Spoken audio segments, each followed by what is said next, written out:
Am I the a-hole for not wanting to stop my stepdaughter from calling me mom? Little backstory. I, 29 female, have been with Eric, 32 male, since almost 12 years. When I met him, he had a daughter Lisa who was 3 at a time and is now 14. Her mom left when she was only 1. I helped him raise her, and when she was about 7 years old, she started calling me mom.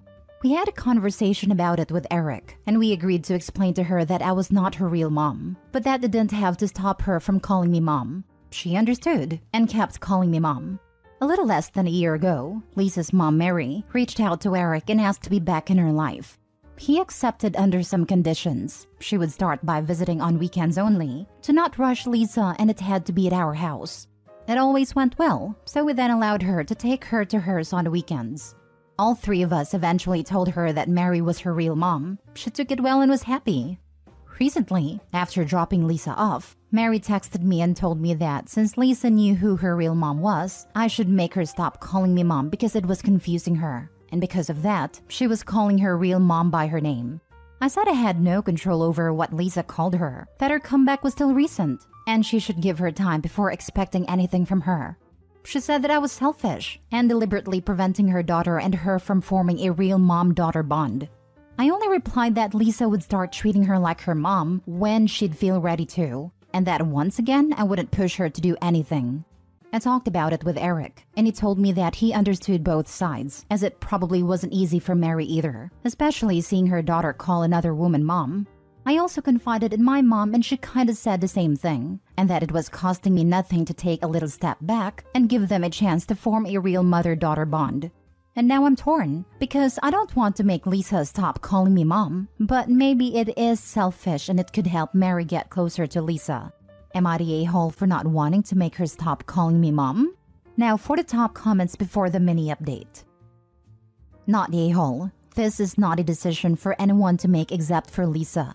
Look at what Mary's doing. Mary doesn't want to be the bad guy and tell Lisa to stop calling you mom. She wants you to do her dirty work. Then it looks like you are rejecting Lisa. How messed up is that? Tell Mary you will not tell Lisa to stop calling you mom. That you will not participate in having a mother figure reject her twice. The first time is when Mary disappeared. Petty me would be tempted to reply, "Sure, I'll tell Lisa that you don't want me to be her mom anymore," and watch the panic set in. I had to go back and check the ages again, because Mary's acting like Lisa's a toddler with no agency in this situation. Lisa is 14. She's not confused. She knows who Opie is and she knows who Mary is. She's choosing to call Opie mom and Mary by her first name because she understands the situation perfectly. Yeah, the assertion that a 14-year-old is confused about the difference between her bio mom, that she hasn't seen in over a decade, and the stepmom that actively raised her that decade, is frankly ridiculous. Also at 14, she likely can see that Mary's playing games and trying to rug sweep her abandonment. If I was in Lisa's shoes, I wouldn't call Mary mom either. You don't get to just waltz back into someone's life and demand that you get to be a parent again. Just because Lisa's happy to have her bio mom back in her life doesn't mean she doesn't have any past resentment. It also wouldn't surprise me if Mary was trying to force this matter with Lisa before switching tactics and trying to make Opie do the dirty work. Not the a-hole, and you know it. This woman has been absent for 12 years. She's a birth giver, not a mom. Hard agree. Opie has been there from end of infancy through most of the daughter's important milestones. She's been there in good times and bad, as the playtime pal, and as the disciplinarian. She has truly been the mom in every way except for giving birth. The child doesn't need to be confused by having her mom tell her to stop calling her mom just because bio mom is back for now. No way. That title is earned. Put respect on the name mom. Now for the mini update. Thank you all for your words and advices. I deeply appreciate it. I decided to follow your advices and have a talk with Lisa. And I thought of maybe see if she'd be okay to also have a talk with me, her bio mom, and my husband. But I don't want her to feel pressured, so I'll see first how our conversation goes. And I'll definitely talk about family therapy to my husband. Thank you all once again. Next story. Am I the a-hole for making my daughter choose which parent to have at her graduation, since her father and I have recently separated? My soon-to-be ex-husband and I have 2 daughters, 18 and 15 years old, and this relates to the oldest. We're separated and have been for the last month. The girls mostly stay with me since I'm keeping the house, but they're free to spend time with either of us as they choose. My daughter's graduation ceremony is about a month from today. Now, they made us confirm the number of guests early and also informed us that we're grouped together based on who we're there to see. Meaning, in this case, myself and her father would be sitting side by side. I'm not comfortable doing that, and my lawyer even said I shouldn't be contacting him unless it's through lawyers. He's not dangerous, that's just what they always recommend. With all this going on, I let my daughter know that she should decide which of us she wants to be there. I told her I'm not comfortable being around her father, and that it wouldn't be appropriate anyway, so she should just pick.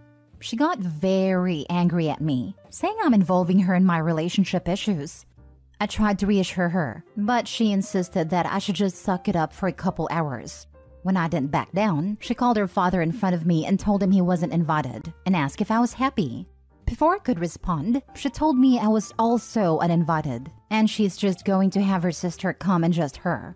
I've been trying to reason with her, but she said if I argue anymore, she just won't walk at all. You're the a-hole. You do not have to sit directly next to each other at the graduation. As far as events after the graduation like parties or dinner or whatever, be an adult and suck it up. The graduation is about your daughter. You and your ex are both her parents. She wants her parents there at her graduation. Her graduation, not your graduation. Not your ex-husband's graduation. Your daughter's graduation. We actually would have to. The seats are assigned and right beside each other. The graduation is a month out. Contact the school now and request that you two be separated because you're in the process of divorcing and you don't want to risk any kind of distraction or disruption during the ceremony. You won't be the first parents who aren't getting along, and shuffling a few people will take very little effort for them.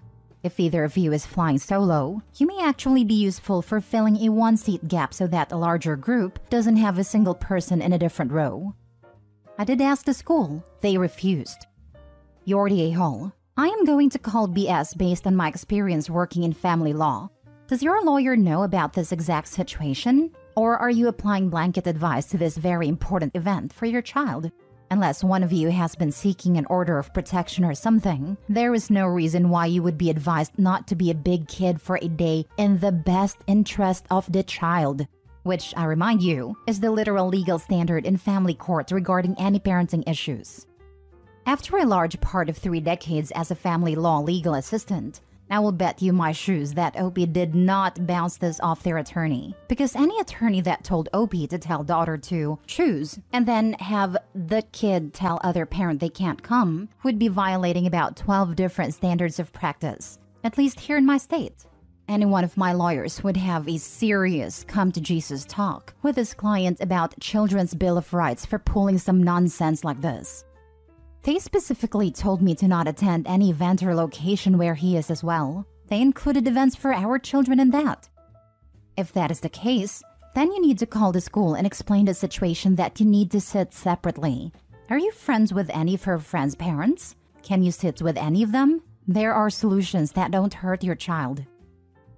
Next story. Am I the a-hole for ignoring my soon-to-be stepmom when she kept calling me by the wrong name? So my female 16 name is Andy. Just Andy. My mom's dad passed away just a few days before she found out she was pregnant. My mom was very close with her dad, and his name was Andrew and also went by Andy. The technical female version of Andrew is Andrea, but neither my mom nor dad liked the name. But my mom wanted to honor her dad in some way, so I got named Andy. Which I love my name. I think it fits me. My parents got divorced when I was 8 and lived with my mom most of the time, but visit my dad every other weekend, as well as holidays. 3 years ago, my dad started dating his now fiancée Kate. Kate, for some reason when we met, assumed my name was Andrea. I explained to her it was just Andy, but she kept calling me Andrea. I ended up telling my mom about it, and she told me just to ignore Kate until she calls me Andy. Well, this past weekend I was with my dad and we were visiting some of Kate's family. Well, she kept calling over for Andrea, and of course I ignored her. She got mad and said, why am I ignoring her? And I said, because that's not my name, and you know this. Her dad and brother basically laughed, saying they thought I just went by Andy as a nickname, and I said no, it's just Andy. They then asked Kate why has she been calling me Andrea then. Well, Kate later got mad, calling me a brat for embarrassing her. She went on to say I knew who she was talking about, and that I should have just gone with it, but I was being an a-hole. I honestly kind of feel like in that instance I should have just answered to Andrea, but I don't know. Am I the a-hole? Now for the comments. Not a-hole. She's known you long enough to know your bloody name and use it. Exactly. Like I corrected her when we first met. So like most people, you would think she would make a mental note to call her boyfriend's daughter by the right name. Not a-hole. Your dad is an a-hole for letting his soon-to-be wife disrespect his daughter like that. I mean, is there a bigger red flag than not bothering to learn the name of your partner's kid?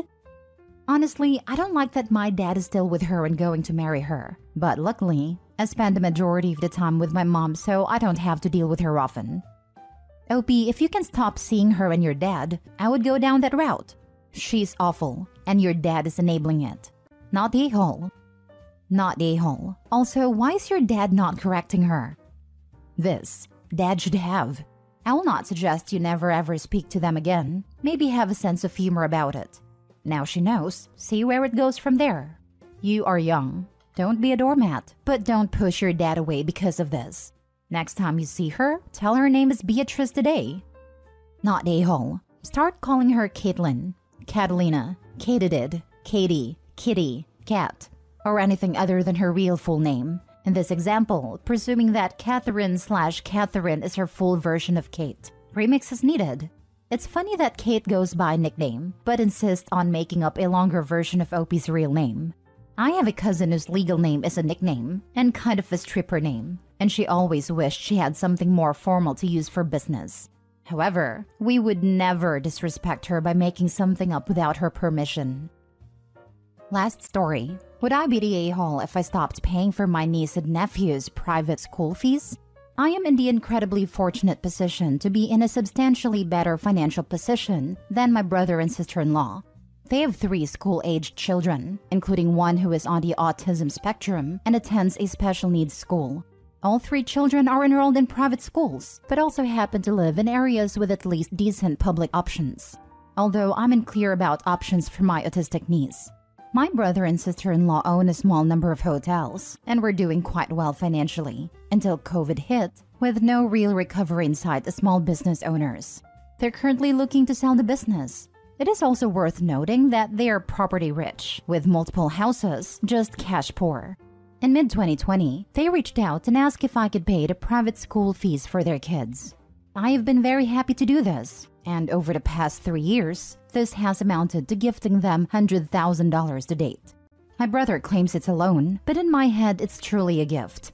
If he never pays me back, I would be perfectly okay with it. I feel like if you lend money to family, you have to be prepared and okay with the idea of not getting paid back. So I'm already mentally prepared when I agreed to this. It's generally never been a big deal about this, mostly because I've been genuinely happy to do it. This is not the problem.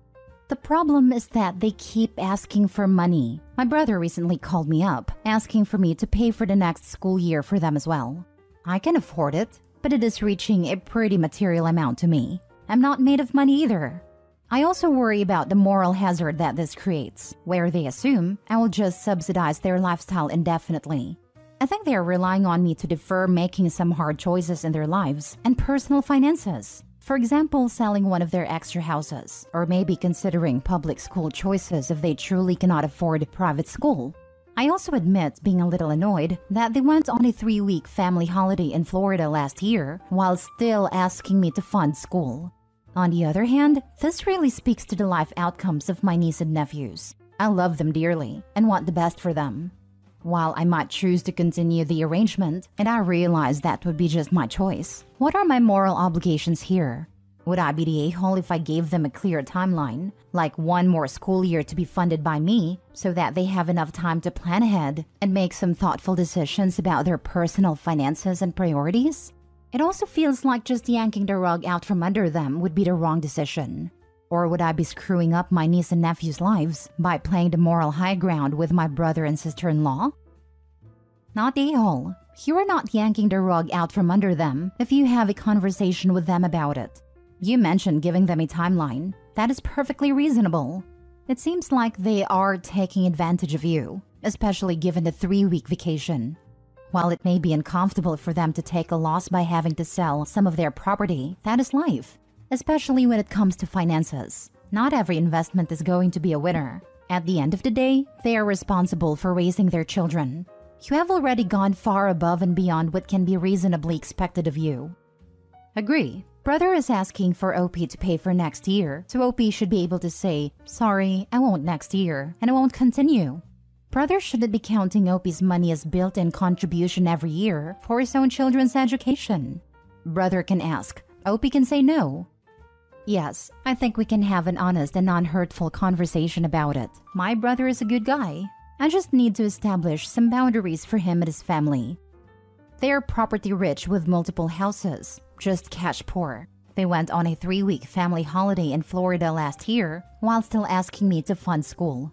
The real estate market is very hot right now, so it's a good time to sell. I would probably expect brother to put some skin in the game by telling him he has to pay half of next year's tuition and all of it after that. He would not be the a-hole. They are taking advantage of you. You're completely right. It's definitely a seller's market right now. Instead of attempting to start paying back the loan, they are treating themselves at your expense. I think it's amazing what you're doing, but it needs to stop. I'd give them 1 semester, not a whole year. Another good idea. Maybe start with committing to the next semester. Sees them through this calendar year at least. That's a good starting position to discuss with